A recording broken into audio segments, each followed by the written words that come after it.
Hello, welcome to Cinema Savvy. We are back with our spoiler-filled discussion on The Falcon and the Winter Soldier.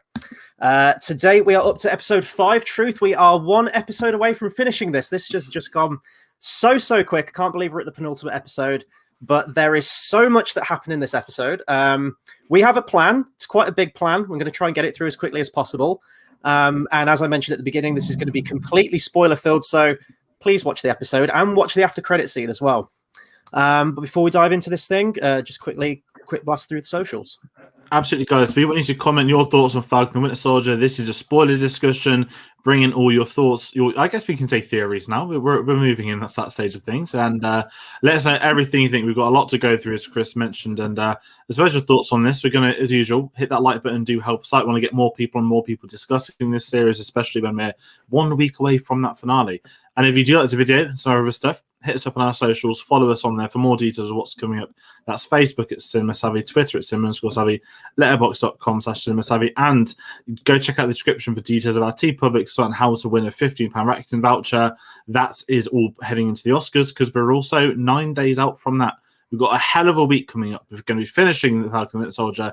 We're going to be finishing the Infinity Saga retrospective, and we're going to be finishing Oscar season all in one Queen guillotine sweep. Sweep. That's the one. We'll have no sleep after the Oscar live stream's done.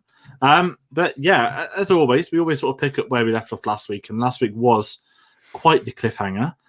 So, Chris, straight over to you with your thoughts on the sort of, well, it's basically the fight, isn't it? The opening scene.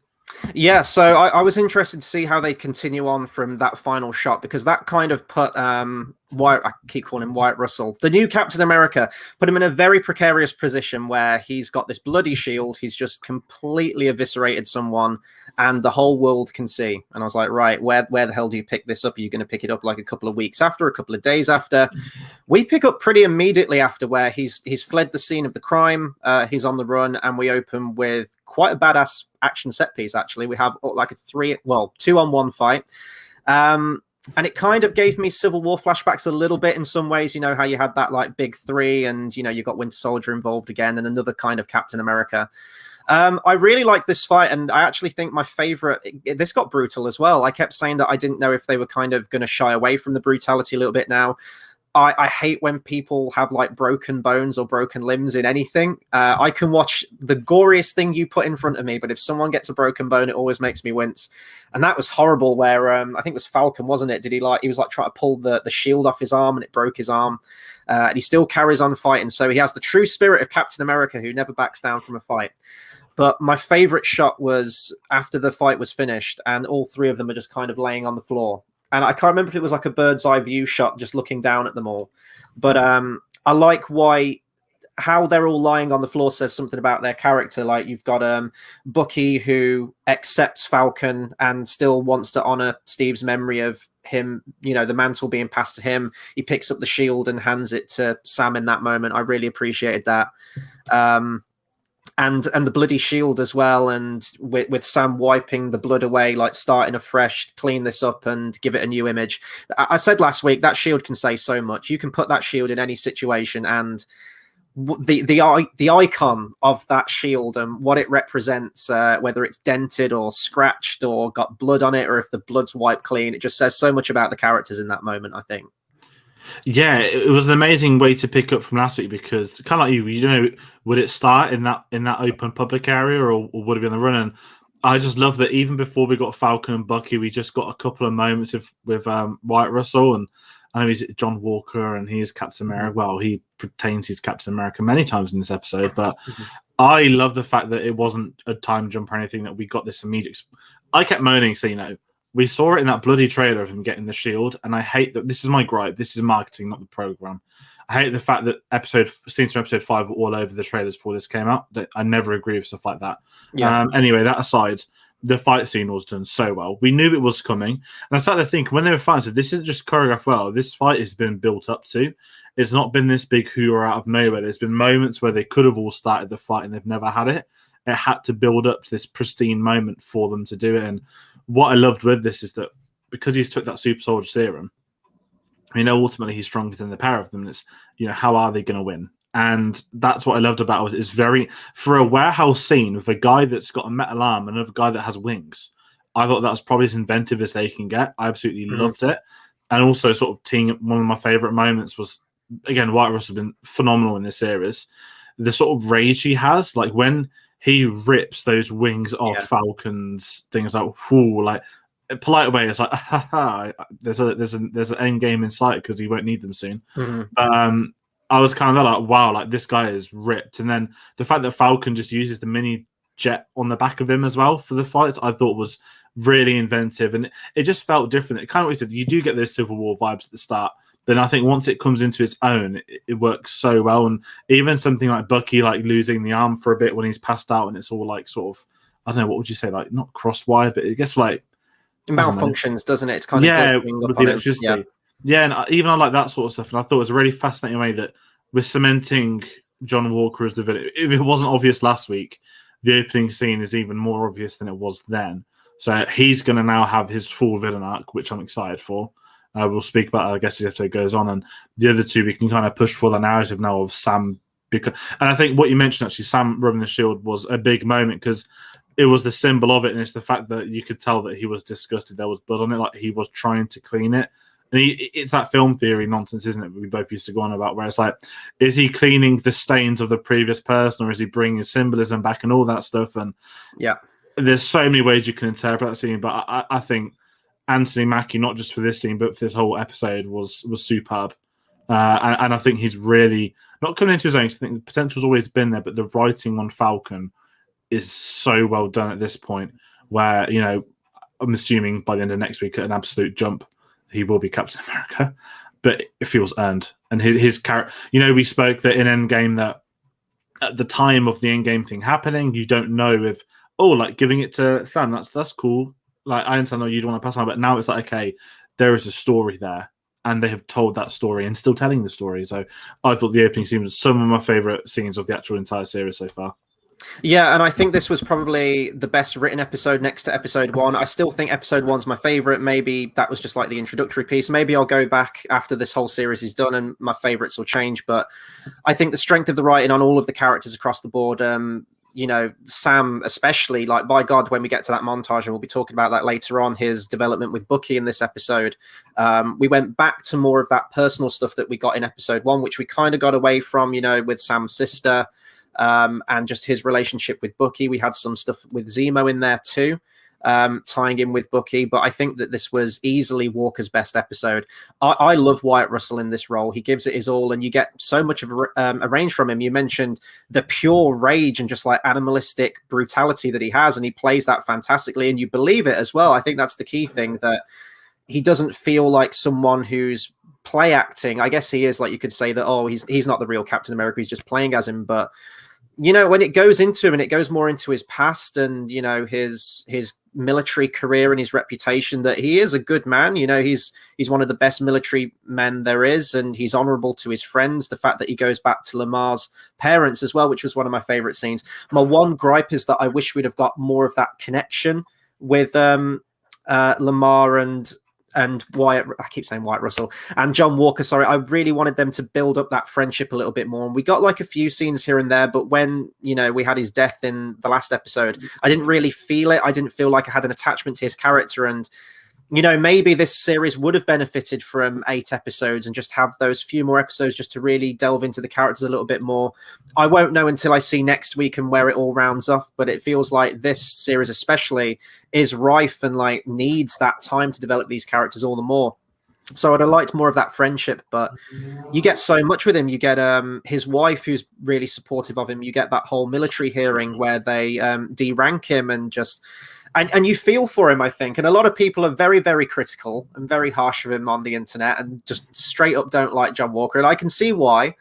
But you do feel sorry for him. There is sympathy there, like, especially when he's almost pleading with the people at the hearing saying, you made me, like, you've built me into this. You sort of groomed me to be this. And then you just sort of casting me aside, and you feel sorry for him. You feel the fact that he's lost his friend and that, you know, he's doing the right thing. He's going to his deceased friend's family's house and saying, like, anything you need, like, I'm here. But the key thing is he did lie to them.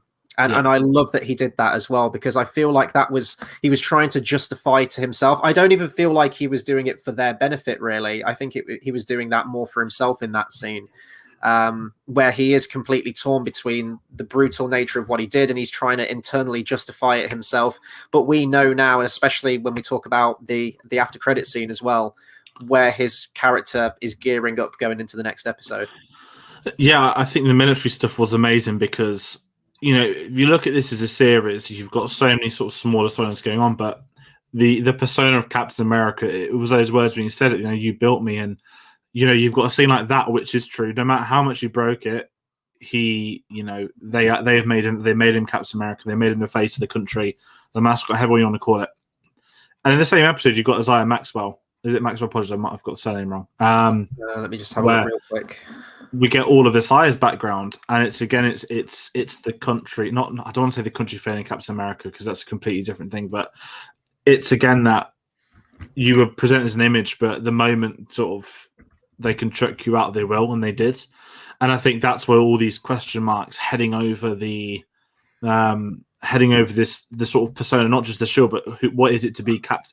You've got two things. You've got one story arc, which is, are you worthy of having the shield? Can you be that image? And the second one is, are you worthy of being Captain America? Not the shield, Captain America. Yeah. You've had this amazing arc where they're going across both stories, and we're getting these experiences from the pair of them. And I think it's been really fascinating sort of seeing these new stories emerge. And I think for the audience, for Sam as well, it's figuring out his place in this and what decision he's going to make. And we know he's made a decision, and it's going to be very different to probably what anyone thinks.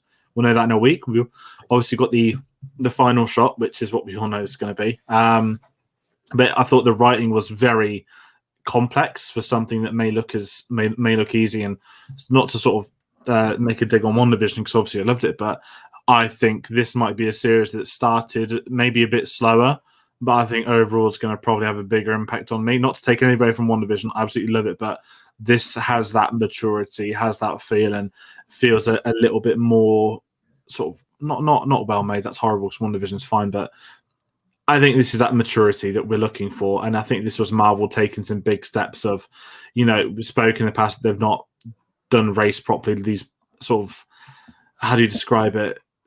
When we did the Black Panther retrospective, we had Neil talking really well, saying that it took Black Panther to come out for Marvel to say, okay, now we're comfortable enough to have a female director. Now we're comfortable enough to have a female lead, a black director, black leads. And it's kind of them playing catch up. And I think it's showing the maturity of that in this, that you're presenting it in the series for people at home to watch during a time when contextually this series is probably as important as it could be, or maybe a reflection of the last 50 years. I'm not obviously the correct person to answer that, but sort of it's not something you can look and say, oh yeah, that's from 20, 30 years ago. No, this is current. And I think that's why I'm liking this, because it has that maturity for the viewer at home. Yeah, absolutely. I do want to talk more about that. Carl, I want to get to your comment in a minute, actually, because I know we were talking about the villain aspect, and I think that's definitely worth bringing up. So I haven't forgotten your comment. I will bring it up in a second, but we're on the topic of race and everything at the moment. Isaiah Bradley, I checked his name. That's the character's name. Easily one of my favorite characters in the series. And he's only been in 2 episodes, and he's not in it all that much, but 2 scenes. Yeah. And I mean, he absolutely steals those scenes, in my opinion. And what he's saying is very important, not just to his character. He is a new character that's been introduced to the MCU, but it also ties into the kind of Captain America lore and legacy, I guess, and also sort of reinforcing Sam's what he's going to take away with him and what it means to be a hero in this modern world, and how sensibilities probably haven't really changed, and the symbol of what it would be in today's day to be a black Captain America, And like I mentioned last time in was it episode 2 or 3? I think Isaiah was in last time. I think it was maybe episode 2. I think I can't episode remember. 2, I think. Yeah. How they brought up the aspect of race. You had that kid in the street as well, who he says like, "I don't go around calling you, Black Falcon or whatever it was." That the race doesn't come into it. His name is just Falcon. So I thought they were actually quite subtle with the way that they dealt with it last time, and I think they spell it out a little bit more literally this time. But it doesn't feel like it's done through any kind of agenda or anything like that to try and be current.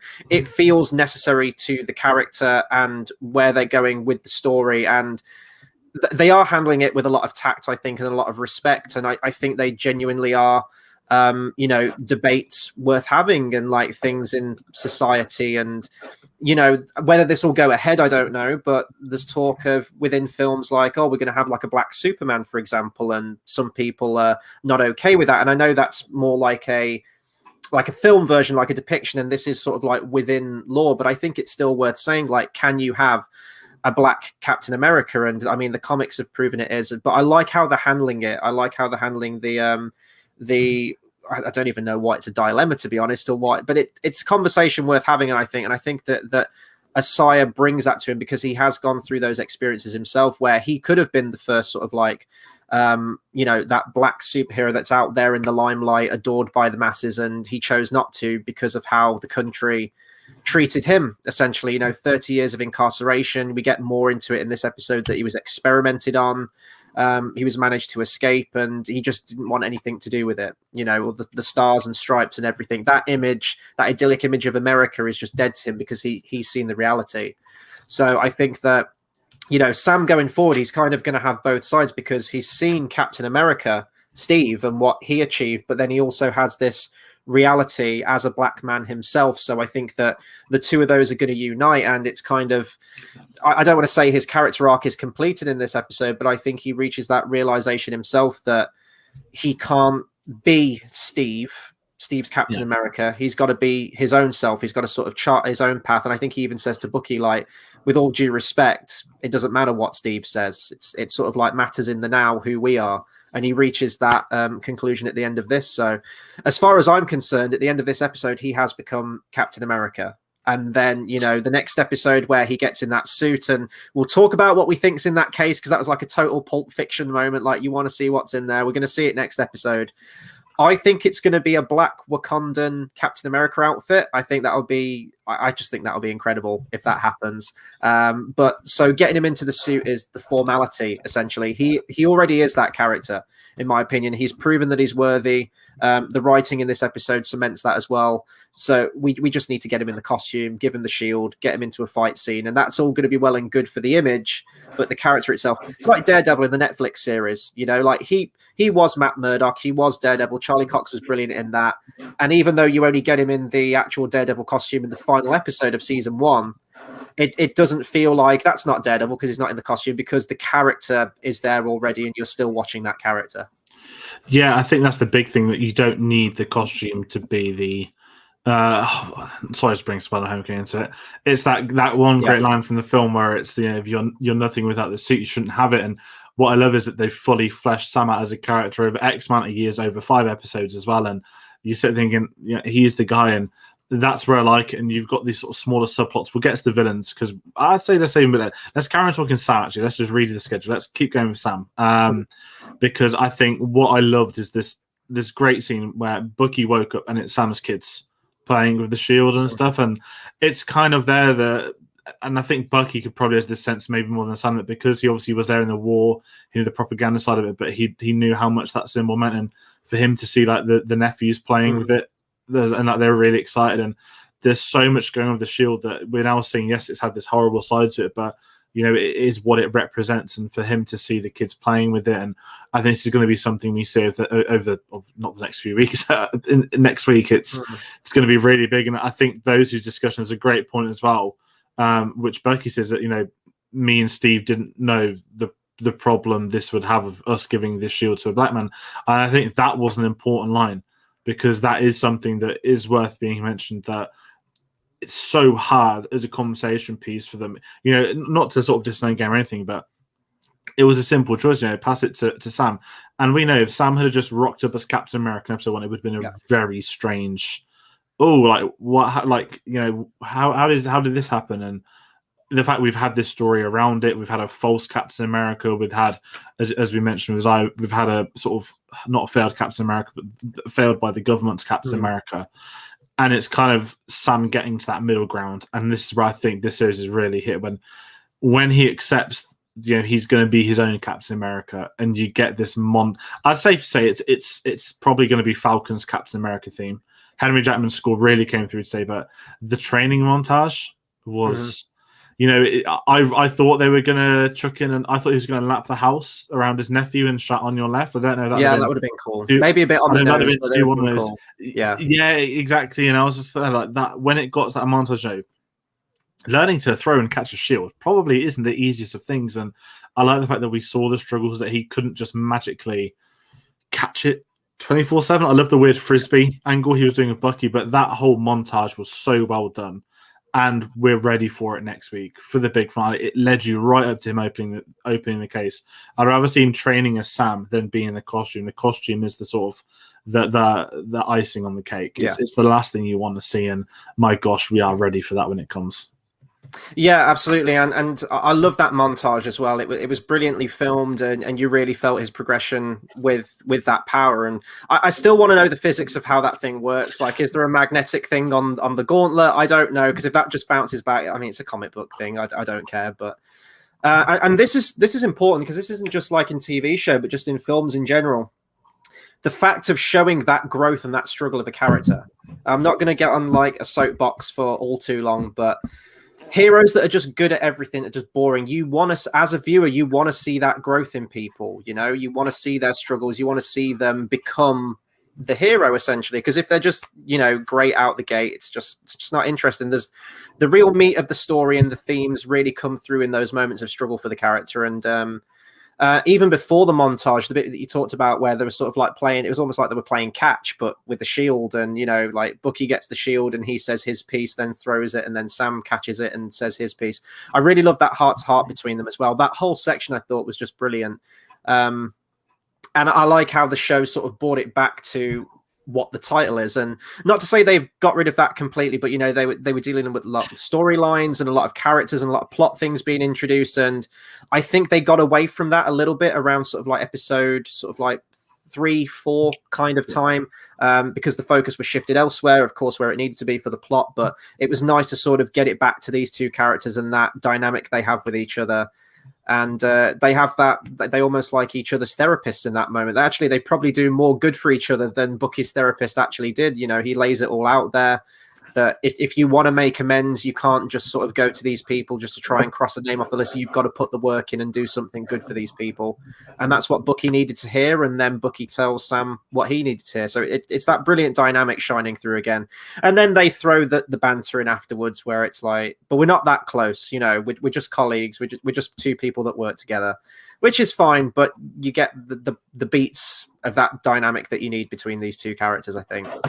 Yeah, definitely. And I think that is right. It's something that this show is, the Falcon and the Winter Soldier. And I think some of the stuff with Bucky has, to have, we know that Sam's more important. He's going to be Captain America, but Bucky did still get his moments. I think his arc with Zemo was tied up beautifully today as well. But I was kind of like, oh yeah, why is Bucky coming back? Of course, Bucky's coming back. He's the Winter Soldier. He's in the title of the show as well. So I think striking a balance is hard when this storyline is so purposefully built for Sam. Not to take anything away from Sam or Bucky. I still think this episode hit home with the Bucky and Sam together. And what I loved is sort of jumping to a Zemo scene. The fact that we had an arc tied up where it's hard to describe it. Let's just go for Zemo, that bit, because this is really, to me, a completion of a part of Bucky's journey. Maybe we can say that he's got the book, and they mention that with Sam, which I love as well, that he mentions the book. And when he goes to the monument for the King of Sokovia, which is a great little tie-in from a couple of weeks before they were obviously setting up, it's the fact that we know Zemo's a genius. We know how Zemo is, and Zemo wants and anticipates Bucky to kill him, that his goal is to get the Winter Soldier back out of Bucky.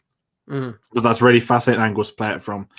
And it's again ruined by the trailer. It's the shot of him dropping all the bullets out of his hand, and not taking the shot on.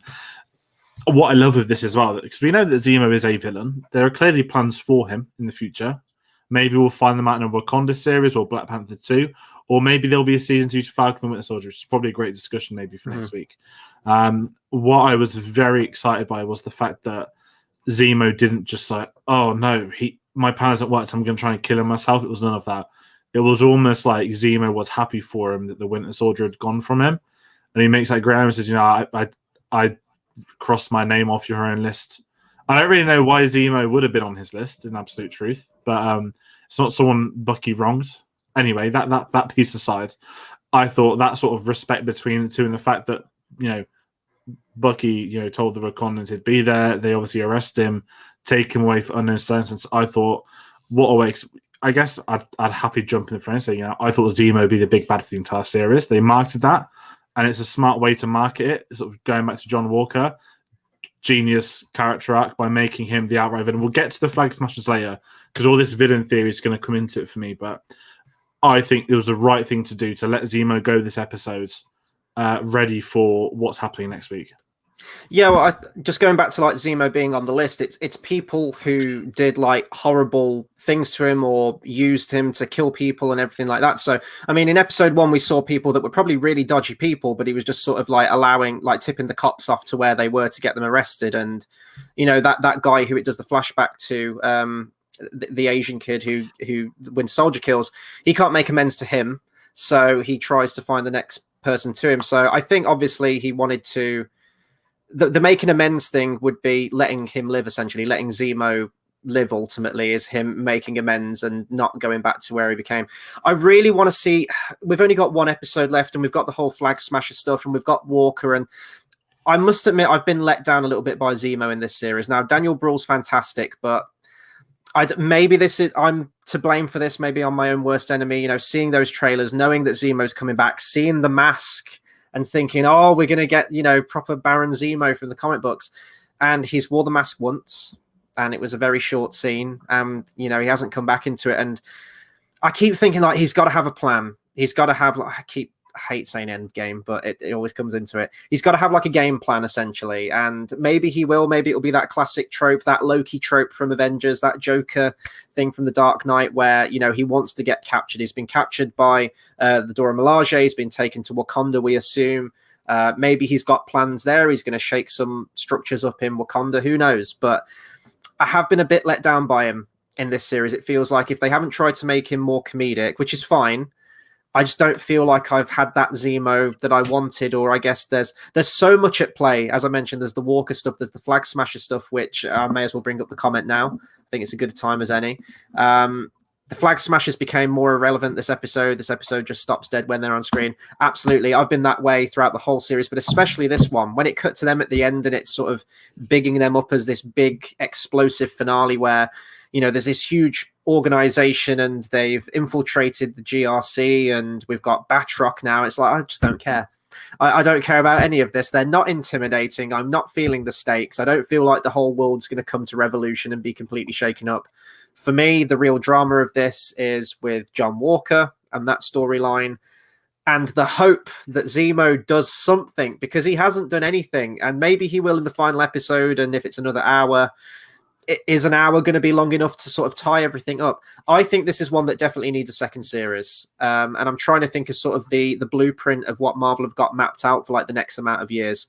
We've got Doctor Strange, we've got Spider-Man, we've got Eternals, Captain Marvel. I guess Black Panther's really the only other film that you could bring these 2 characters back into. But I think maybe they're going to keep the TV realm perhaps for these characters to keep them, in the public eye, to continue their stories, because they might not have a plan for them in the films. We know that they're not doing an Avengers film for a good amount of years yet. They're going to be setting up Phase 4 with these new characters. We've got Fantastic Four. We've got all these other things coming out. So I think maybe TV is the best place to sort of keep these characters for now. Because they can still, the opening scene of episode 1, like, we know that they can do film quality stuff in terms of the action, and actually seeing where the rest of the series has gone, it's quite clear to see that they just put all that budget in that first opening action sequence with the Falcon, I think. But yeah, I guess sort of like going back to Zemo real quick, I just want to see more from him, because I have been let down. I think the villain angle of this series, not counting John Walker, has been sort of like the biggest criticism I have of this series overall. That's this is fascinating, because it's what I've been thinking about a lot today. Now we've had today's episode with John Walker fully outright going to be the main villain. The entire marketing of this show has been misdirection, and I'm all here for it. We know that the Flag Smasher's name is stupid. It was a real thing, and I know we had issues with it and stuff. And the reason we don't care is because we care about John Walker. The reason we were hyped for Zemo is because they told us all Zemo is going to be in it. Zemo is a threat. Zemo has a mask. Zemo this.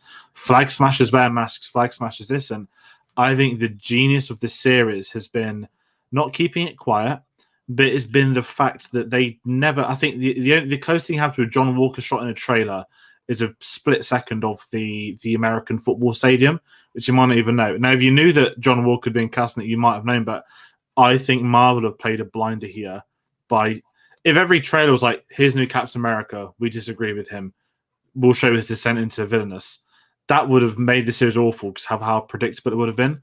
But because it wasn't in any stage of the marketing, that's how I'm sitting thinking they have done a blinder. Because you're right, I don't care about the Flag Smashers. You know what's going to happen next week? We know that he's going to rock up and he's going to kill Carly straight away.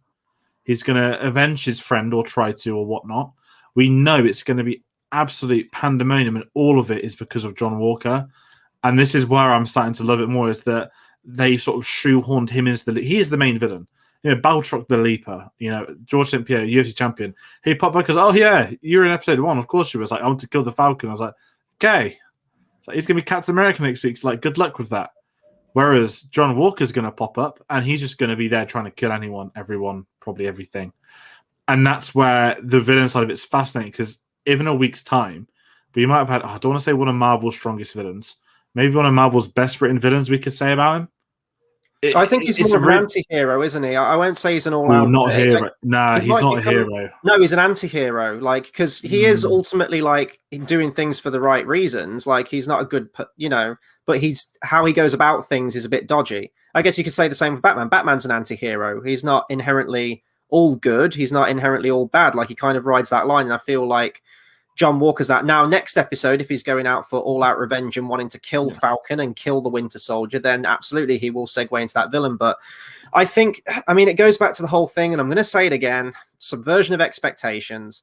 And that's fine. And, you know, you can make that argument that everything was all done as a tool to get John Walker in there. But I think you can still do that and still have better written characters and get better actors in for the Flag Smashers, because so much of this runtime of this series has been dedicated to the Flag Smashers. Especially the last episode, you know, getting to know their plight, their history, why they're doing what they're doing, and their individual characterizations, what they want, and this revolution they want. And so much time is spent there. So if they're not important, devote that screen time to somewhere else. So I don't know if that was part of their intention to like misdirect and everything like that. I just don't think they're written well. I honestly think, because there is a huge drop off when it comes to the writing with the Flag Smashers, especially Carly again. She's in this episode and she's just bloody terrible. Every single scene she's in, it seems like she gets worse from episode to episode. I just don't care about these people, but I think you could still spin that if they are just like an instrument in this greater plan that they've got, you know, for like John Walker or whatever, or even Zemo. Maybe he's going to do something in the background. I think Zemo is my equivalent of Mephisto in this series, that each episode I'm like, he's going to do something, he's going to make an appearance, and then now he's been arrested by the people of Wakanda, and we might not even get him in the next episode. I don't know. They just, as Carl mentioned, they just suck so much of the life out of this series. And what is an otherwise fantastic series, I love the way they're handling the legacy of Captain America and these ethical issues. And, you know, Sam's character, Bucky's character, brilliant, fantastic writing. I couldn't have wished for better writing for those characters. But then so much of it is just dedicated to the Flag Smashers. And I actually really liked that concept from the first episode, how there's like this secret society of these mask-wearing vigilantes who are wanting revolution based, you know, after the blip. I thought that was a really cool angle to go, continuing the story of Endgame as well and the ramifications in the real world. But I think it's just the actors and the writing. The writing is so oversimplistic for these characters, and the acting, I think, especially for Carly, is just terrible. Maybe not just her, but like all of the main crew as well that hang out with her, but her especially being the leader of them. I just can't. And I know that next episode, I think they're going to have this whole to-do, and it's going to go on for ages, but I'm not going to be caring about that. I'm just going to be focusing on this drama with, you know, Walker. And the way I see it is, like, if Walker is meant to be your main villain, cut out the Flag Smashers entirely and just, you know, devote that to, you know, his friendship with Lamar, his military career, like stuff with his wife, and just really develop his character even more. Focus on the strengths that you've got rather than having this whole like weak link that's going on too. But then he wouldn't become a villain without them. This is the thing. This is why I think it's been genius with them. Well, then write them better. just write them better. I think they're as well written as they're going to get. They're just tools to a bigger goal. That, you know, he's not going to become the villain without Battlestar's death. And he's not going to have that descent without them beating him, without them winning him. And it's all been about all of their build-up has been for him. that's why I think the writing is so genius, because it's the moment in which Battlestar is killed last week is what clicks. And that has been built. We've got teasers, you've had moments and everything leading up to that. And the moment that happened, like I said, the whole blood stuff, he went for the kill on Falcon as well. He lifted that shield up. They did the exact same shot. This is your fully fledged. With the moment he's trying to kill the guy, he's not trying to shut them up like it could have been 2 weeks ago. He has gone for the kill on the pair of them today. And I think that now I've seen that, I'm like, this is one of the best written things I've seen. And they're actually, I don't think the writing's that bad. I think the problem to me is the accent. It's the Birmingham accent. Even in Peaky Blinders, it sometimes doesn't work because they just tend to shout and just get loud. There's not much you can do that accent in absolute truth as far as I'm concerned. So I think it stands out. It does kind of stick out. It stands out. It's because it's like, in Peaky Blinders there's like thousands of them, so it's all right. But when it's like one Brummie accent in America, it's even weirder. I don't think it's just the accent though, because I think you could have any accent. I think you could have a French person, you could have a Hispanic person. I guess we got the French covered with Batroc, who is cool. It's good to get him back in there. I like that connective back to Winter Soldier, but just get anyone with just an ounce of acting range. She's just terrible. It seems like she gets given the script and she just speaks the lines, regardless of the accent. Like, the accent is weird and it does feel like it clashes with a lot of things, so I'll agree with that, but I don't think inherently it's just the accent that makes her bad or not that great. I think it's just the acting ability. It's just not there. I'm getting nothing. She reads a script. She doesn't act a script. She just reads it. And even that moment from the last episode, which probably would be her best character moment, I guess, where, Sam went in and he tries to talk her down and find that mutual common ground between each other and try to see where she's coming from. Great scene on paper, fantastically handled, but it was just her that sort of like kept taking me out. That moment when she tries to be intimidating, she's not. When she tries to be emotional, I don't feel it. All of these beats, and I think that's down to her. So maybe keep the writing the same, but I think maybe with some better actors, some more seasoned actors in those roles, perhaps could have made it feel less awkward and tacked on, I suppose. I see what you mean, though. You're saying that it's necessary to reinforce John Walker's character, and I agree with that. I'm just saying that they could have still had that, but had better actors and made it work better than it does in the series as it is at the moment, I guess, is what I'm saying. That's like the concept of the villain's there, but because they're established in episode 1, there's nothing you can do. That these guys have already been terrorists. They've got super soldier serum. They're upset with the blip coming back, so they're taking it out of society. You can't develop that. It's just like your normal terrorist organization stuff, and that's why the purpose has been building up to John Walker. And I think that's why next week, not to make outlandish predictions, we're clearly going to get an incredible scene that's going to have, John Walker turning up to a fight. Sam as Captain America turning up to the fight. Batroc the Leaper. I love saying his name. There's going to be this moment where there's just going to be carnage. And I think it's going to be when John Walker sees them all together again. That's what I'm excited for. And they say we'll know in a week's time what's coming. But I think looking off this, he's been the not to take away from Matty Mackie, White Russell's been the best thing about this. I think in terms of maturity of the writing, maybe in a week's time I'll be completely right, and I hope that they don't cock this up.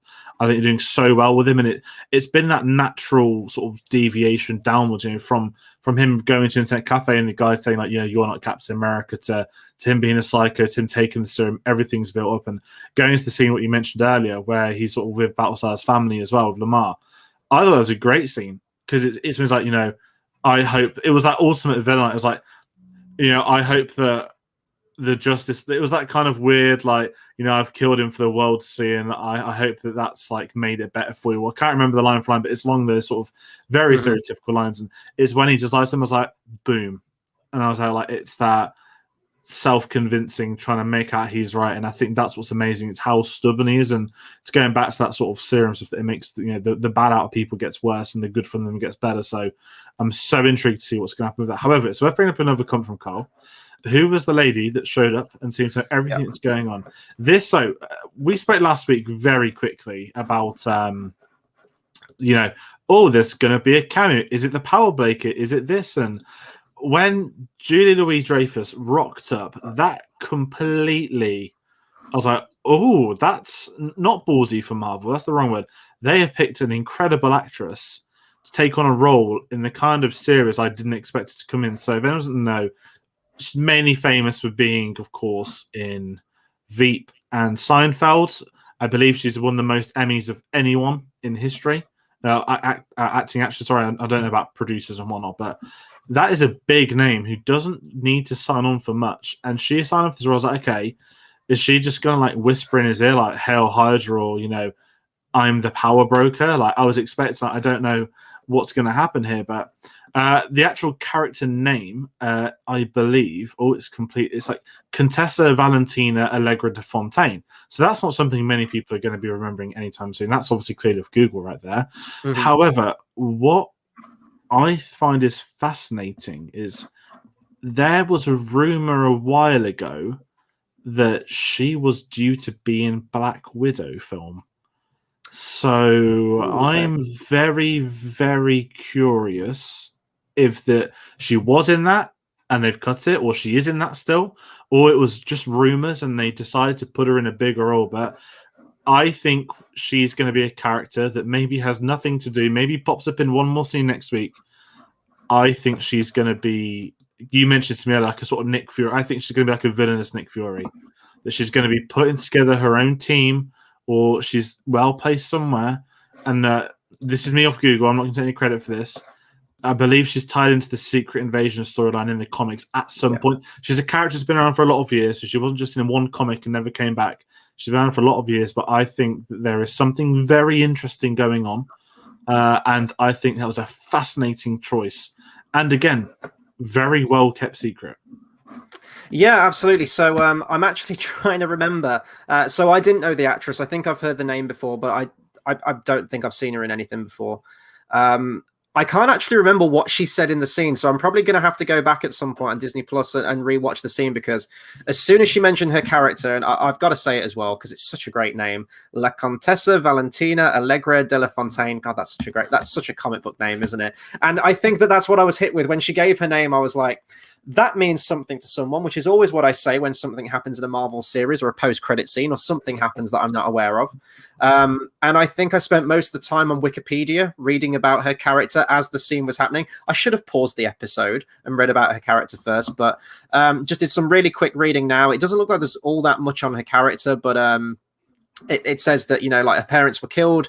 She joined S.H.I.E.L.D. She was trained up. She could even best Nick Fury, and the two became lovers at some point. And yeah, you're right. There's like a whole Secret Invasion tie-in as well, which I've never read Secret Invasion. And we know that even if they were going to do Secret Invasion in this, then it's going to be loosely based on, it's going to be like all the other adaptations of the comic books they've done, that, they hit the beats, but it's going to be their own story. So I don't know if she's going to be an all-out villain or if she is actually working for S.H.I.E.L.D. What I thought would be cool if they do want to honor the comics is that Nick Fury did mention that he has a wife. I don't think we've ever seen his wife in the MCU, if I remember rightly. It's always just him. I don't think there's a clip of him going back to his family at any point, is there, Nick Fury? And not in this series, they didn't really mention it. And in Captain Marvel, they kind of joke around saying that you have a wife, and he's like, no. So I think he said he does have a wife. I thought he does say that he has one. I thought it would be cool if they bring her into it and, she's been the wife maybe. But I think it's like a passing joke comment in Winter Soldier. He says about like having a wife and they're laughing off. So I don't think he does. Could be wrong, but I think it's an interesting step because we know they're doing Secret Invasion / Secret Wars, but however they're calling it in the series, and is what you said earlier. Is there going to be a sort of TV universe coming together for the next couple of years? And because we know there's no Avengers film, it's going to be really interesting to see what happens. But if this does tie into Black Widow to a point, then we at least know there might be a little bit more history. Because maybe this was, oh look, we saw this person in Black Widow, now she's in this. Maybe that was the plan a year ago. Who knows? So either way, I'm intrigued. But it's just such a fascinating choice of actress because it's very actually made in comedy roles I've seen her in, but everyone knows that comedy actors can often do drama a lot better than drama actors can do comedy. And I think it's a very interesting choice for Marvel to go to. And I can imagine sticking around. She's stuck around for a lot of shows. She used to pop up in Curb Your Enthusiasm a hell of a lot every couple of episodes. So it's a really interesting choice. But for Marvel's grand scheme of things, maybe we might start to see a direction in which they may be going. One thing I wanted to add, we didn't speak about Sam earlier, sorry. All this TV universe is great. And you know how they were talking about, like, no person of colours, Ben Captain America's this. I really hope, and this is complete hypothesis, I don't mean it sounds bad as it does, but if they're going to hype up they've got a black Captain America and never give him a film, I think that would look atrocious. Yeah. Like, you're Captain America, but you're staying on TV. Obviously, that wouldn't happen. I do trust Marvel, but that was just something that was in the back of my mind. So I was like, that'd be really shit if they're like, yeah, we trust you, but not enough to get a film. Conversation for another time, maybe. I just don't think there's not really a film for him on the agenda, really, is there, at the moment? At the That's what I'm moment, yeah. thinking. Like, I guess Bucky, you've got that Wakanda link fundamentally with the character, the White Wolf, and they kind of set up that animosity there as well, where she says, "I don't want to see." I can't remember what she says. She says something like, "I don't want to see you for a long time, White Wolf. Like, don't come snooping around, kind of thing. Don't get involved." When they apprehend Zemo, so there's ties there where he could come into it. But I know that well, now in hindsight, Black Panther 2. Clearly what has happened wasn't part of their plan. They're probably going to have to, rejig the story. I think there's rumors that, is it Namor? Is that the name of the character? He's basically like the Marvel equivalent of Aquaman, I think. Yeah. Two Kings or whatever it's called, Two Thrones. There's rumors that he's going to be in there. You're going to have, Black Panther's sister more than likely taking up the mantle. So it seems like it's going to be a film that's going to be occupied with a lot of stuff anyway, and obviously having to deal with everything that's happened in the real world. And I don't really know if Bucky's going to have a place in that story. But Sam doesn't really have that link with Wakanda, really, does he? Like, I know that he fought there during Infinity War, but beyond that, he doesn't really have any kind of personal connection to any of the other characters. He's just sort of like caught up in it. So, and I think with Captain America as well, he's a character that, fundamentally is the leader of the Avengers. So, I think in terms of tenure as well, he'll be one of the longest serving as well, going all the way back now to Captain America Winter Soldier. So he's got the grounds for that, I think, but you're going to have to wait for the next Avengers film. But I trust Marvel, they're not rushing in. They're not even ending phase 4 with another Avengers film. They're going to set up all these characters, and then years and years down the line, we're going to get, I think that's going to ease the path as the span of time as well between Endgame, which was it was for a time the biggest film ever released, and then Avatar took it over again. It'll probably catch up back to it. I think you need those years. I think you need that time away from the Avengers brand, not necessarily the Marvel brand, because they are obviously continuing that, but show us these new worlds, these new characters, continue the fan favorites with, Doctor Strange, Spider-Man, and Black Panther. And you can run these alongside, and they are enhancing the story as well, because if we do get new Captain America, which of course this is where this is heading, it has to head there in the next episode. It's going to be unavoidable at some point where you are going to need to cross over this world that's been created on Disney Plus with the films, and maybe that will get to the stage that we talked about where we had concerns that they should work as their own thing, be a nice little bit of embellishment for people that do follow every single bit of content if you're a hardcore Marvel fan. But when you get to the movies, you're still going to have an explanation of how he's become the new Captain America, essentially. And you might even get that from the films, where the shield was passed to him in Endgame. And then if you fast forward all the way to whenever the next Avengers film is, and you've got him as a Captain America character, I think you'll still get that link there maybe between the films. But if you have watched this series, then you are going to get that whole entire setup for him. Yeah, and I think that's a big thing. You mentioned that, we've had the team ups, and I think what's really fascinating is that you look at phase 1 and phase 2, it was never pushing for a team up. It was like, here were personal stories, individual stories to these characters, and then they had to come together for something bigger.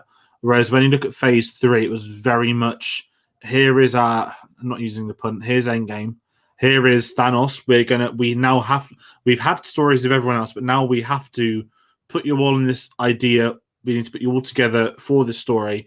And how am I going to get you to this story? I'm going to need to do this sequel, that sequel, these origin films, this continuation. I need this person coming in here and there. Whereas now we're in this kind of polite reset again, where it's like, okay, phase 1 of a new series. I know it's phase 4, but it's very much what's going to be the threat. Or maybe there's not a threat. Maybe we're just going to spend time with these heroes by themselves. And when the time is right, we'll have a team up, or we'll naturally have a story to tell. So off the back of that, I'm very excited to see what comes in that, and I really hope that Anthony Mackie has a big role in this. I know that some people want another Captain America, but judging of how they're doing it could be, maybe a smaller team on TV for a while, but I do think there is room for the series to grow, and I think it will.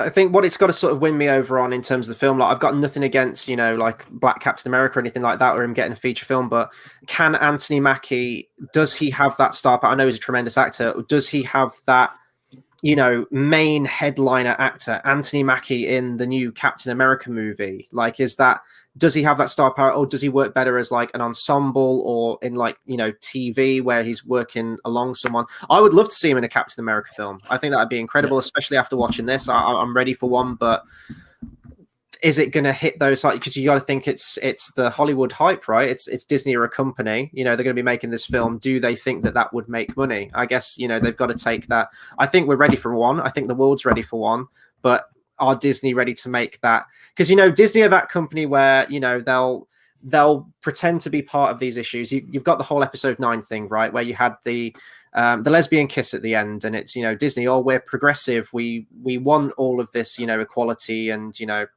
same-sex relationships and everything, but we'll keep it in the background and we'll edit it out of the Asian releases of the cut of the film. So I would love to just see them bite the bullet and go in 2024, 2025, whatever, Anthony Mackie Captain America movie. I would love to see that, and I think that this series is definitely, for people that have watched it, obviously we don't seem to have as many people watching this, or sort of like the sort of like general hype as WandaVision did. So I hope people are still watching this TV series, because I think it is great setup for the character. Just got a couple of other things to mention real quick, and it felt like a blink and you'll miss it scene, in all honesty. Sharon Carter was in this episode, and she was on the phone to someone. I was like, is this our reveal of the power broker? And I guess Carl put that in my head, because I remember last week he mentioned that, you know, are we going to get our reveal of the power broker in the next episode? And when it cut to her on the phone in the background that looked like it was somewhere out of John Wick chapter 2, that wasn't really a reveal though, was it? And then when it cut to Julie Louis-Dreyfus, I was like, oh, is this the power broker? And I didn't know. Has the power broker been revealed yet? Or are we still waiting for a reveal? Because I'm confused what's going on with that whole thing now. I think it's Sharon Carter. That's my bet. I'm convinced it's Sharon Carter. I think she's playing some weird, edgy game, and that's something that's going to be weird. So, you know, I think I'm going to put my money on now. I think this is going to get a season 2.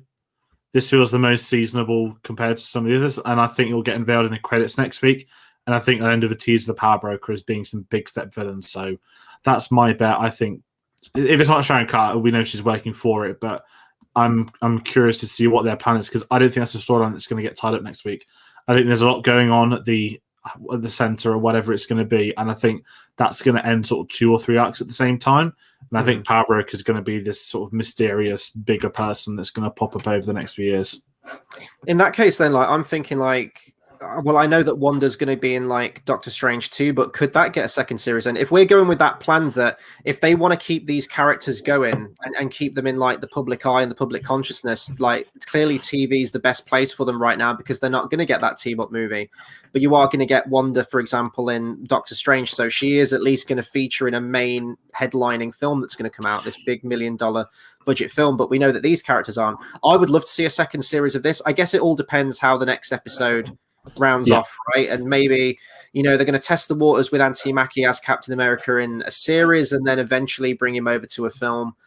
But it feels like the finale is dealing with a whole lot of stuff. It's got a whole lot of storylines it needs to tie. If it is going to be its own thing, I think it's got way too many storylines. We've got the Power Broker, we've got the Flag Smashers with Batroc and Carly, we've got Zemo, who might come back, we don't know. We've got, you know, black suited Captain America, we've got John Walker, we've got Bucky stuff to tie up. It's a lot. I think even for an hour, that's a lot. So I would like to see them go into a season 2. I know they haven't confirmed anything yet, whether they will or not, so it all kind of seems up in the air. But I think probably out of any property in Marvel that they're sort of like handling at the moment, maybe Loki, because, you know, people love their Loki, right? People want to see more of Tom Hiddleston, and that's confirmed for a second season so far. Is that's it? the only one so far.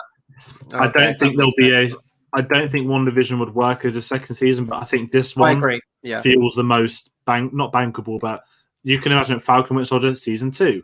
Whereas WandaVision's so specific, even the title, to what it was. Yeah. Whereas this one feels like the sort of buddy cop, bigger thing in hand. And hey, maybe Marvel could eventually look at doing seasons of TV followed by a film at the end. I don't know, but I'm curious. But I think this one certainly, especially the timeline, the whole post blip. You know, it's still current. It's post Endgame. It's very real. It's not elaborated, you know, other worlds and that sort of. This is very much real life. I think most of it was filmed in Europe actually. So I'd be very excited to know if there is a second season. It feels weird talking about it now when we've got next week, but we'll probably know in a week. It might be like Book of Boba Fett, where it's right at the end of the credits. I think this is quite topical, this one as well. Like obviously we talked about like the whole race debate essentially that's going on in this one, and they're talking about, is the world ready for a black Captain America? There's also some, you could say it's not so subtle, but you've got the patch act that they're talking about where they want to deport a bunch of people, to somewhere else, and that's bringing in, current things about deportation and border control, and you hear what you're hearing about in politics essentially at the moment. So it's bringing all these things, and I think definitely Captain America, with that sort of like governmental political face that you can apply to it as well, I think that can be kind of everlasting, really. And I think there's always something that can be said about Captain America itself, like the identity of that character within current worldly politics and affairs. I think that's definitely the best property to bring it into. Yeah, I think as well the refugee stuff, it was such a, I'm gonna say that bit wasn't worrying, but it's like suddenly they're at a conference, they're going to deport 20,000 people. It's like, we can do it tomorrow. It's like, well, you're clearly, it was that ultimate, like, not Trumpism, but it was very much that, like, how modern are we going to get, and how villainous do we need this guy to be, this senator man? And it was that, and he was the senator that I think was there to obviously denounce Walker as well. So I think he's in that place. There'll be a lot. I think there's going to be a lot of bloodshed next week. I do actually think it could be quite savage, and it was it's kind of that, what's going to be an event that would push people to want to sort of, get involved do a terrorist attack, and it would be something like, especially for sort of freedom fighters and stuff. So I'm curious. I don't think it's a big part of it, but it felt is the easiest thing you could have done in sort of 2020 in terms of a small sort of, why do we need this reason to have all these sort of foreign nationals together who are high up? Yeah, I'm interested to see where that goes, but I think they are pretty much just going to get all wiped out. It felt very, I don't know, not even like Bond villain-esque, but the giant round table and all the suits, and it's like, is it the first? I think it's the first Avengers film where they're talking about nuking New York. Yeah, that's it. And you've got like all the suits on the big screen, and it's very 1984, and it felt a bit sort of far-reaching, I suppose. It felt a little bit, I don't want to say comic booky because I know it's based on a comic book, but you know what I mean? A bit sort of stereotypical evil bad guy, but it's fine. I'm looking forward to seeing where the finale goes, though, but I do think they've bitten off quite more than they can chew. But if all my fears will be allayed if they say that, second series confirmed. It's like, okay, you have room to breathe. You've got like a bigger plan for this thing. But if I'm going to give my overall thoughts on this episode, I thought this was probably my second favorite episode. It's probably one of our longest discussions that we've had in this series so far. There's so much to dissect. Like every character's getting something to do, and definitely building up John Walker for that. I guess the post-credit scene as well, building his shield. We were talking about this before. I don't know what that shield's made of, but if it's just metal, that thing's just going to crumble as soon as it nudges against vibranium. So maybe he came into contact with vibranium. Who knows? And we want to hear what you think's in the case as well. I think it's pretty obvious. I think we actually had a debate on this. I think it's going to be a black Captain America suit, and I think that'll look so sweet. Do you think it's just going to be like a regular blue vibranium Captain America costume? I think it's going to be, I said to you before we hit live, it'll be fully white. I think we're going to have some form. I was looking at my wall. I don't have an American flag. I'm not American. Let me look at the shield behind me. I think we're going to get like a sort of white themed suit with a touch of blue as its sort of secondary color. I think it's going to look a bit different. I think it might look slightly like Falcon's wings, that kind of design. But either way, I'm very curious because you got to think he's got to look sick holding it with the shield. So I think we have red, white, and blue. That sounds horrible and boring to say that, but I think white's going to be the primary color, followed by a bit of blue. But either way, White Vision, white, black Captain America. What's going on? I don't know. I think it's going to be a black costume, and I'm thinking like if it is a black suit, we'll find out next week. I was hoping that the final shot was going to be that lifting up the case shot of like the star on the chest, and then cut to black. But I mean, we'll have had black suited Superman, black suited Captain America. Like we're taking like these all American icons, these superhero icons, and just throw them in a black suit. So.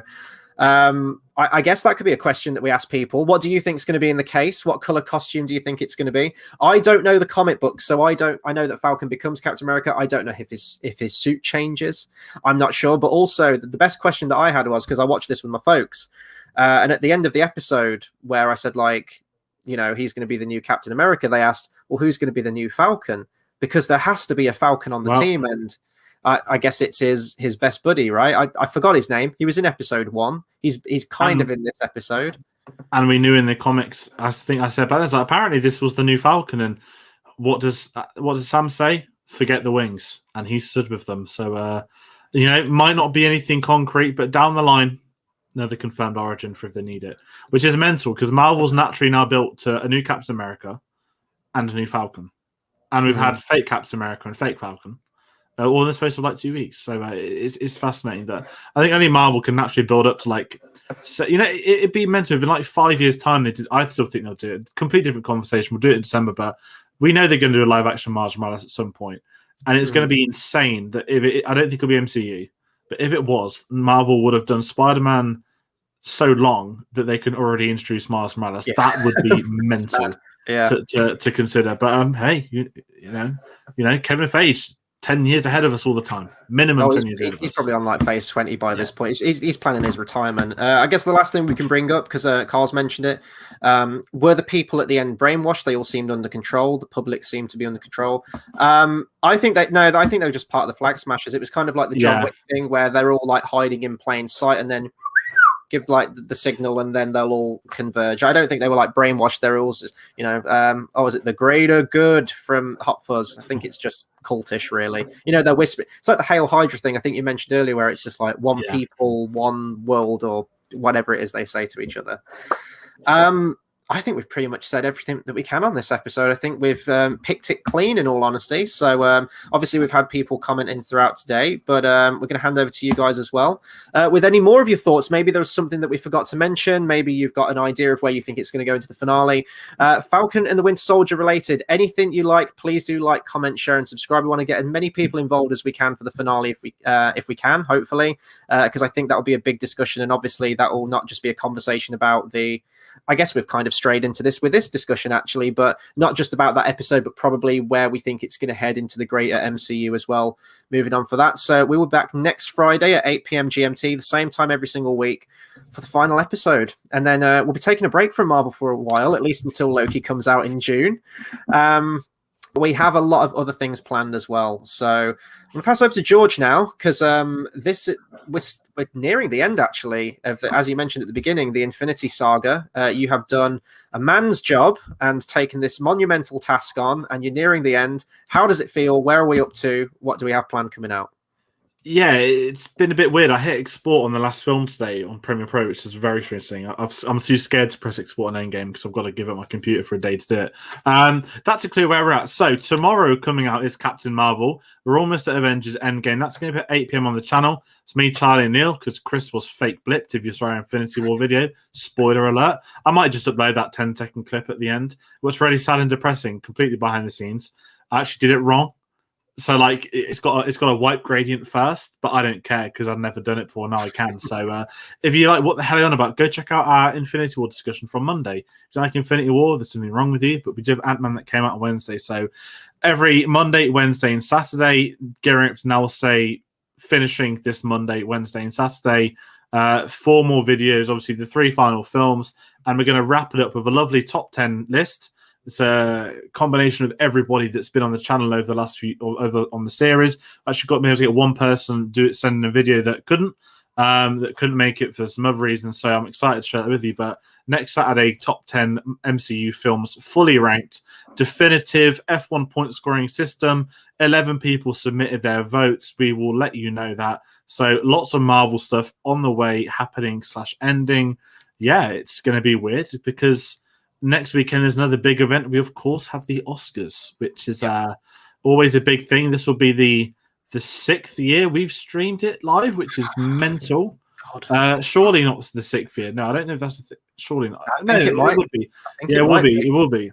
So we've got a couple more reviews coming out. We've got Nomadland coming this Sunday.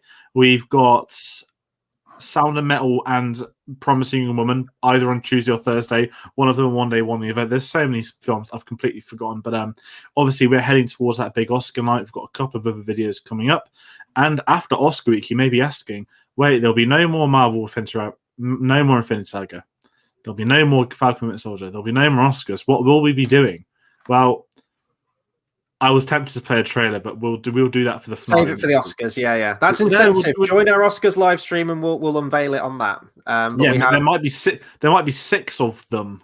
There's a clue there. It's like current intermission. So if you think of franchises that have got 6 people in them, then and I'm not talking about Terminator franchises playing the same characters. But that being said, no, a lot of stuff coming on the way. Hit us up on our socials, as we always say. They're scrolling at the bottom of the screen now for you, and check out the description for some details on the Rakuten voucher giveaway. I'm waffling at this point, so like I said, join us for Captain Marvel tomorrow. So many films taken into account, and then afterwards, I'm excited to share some stuff. And also, we'll be honest, we need to plan some stuff as well, because there's cinemas opening up, which is quite a big thing for a film channel. So obviously, we're very excited when we can finally go. So stick with us. I want to thank everybody for watching, for commenting.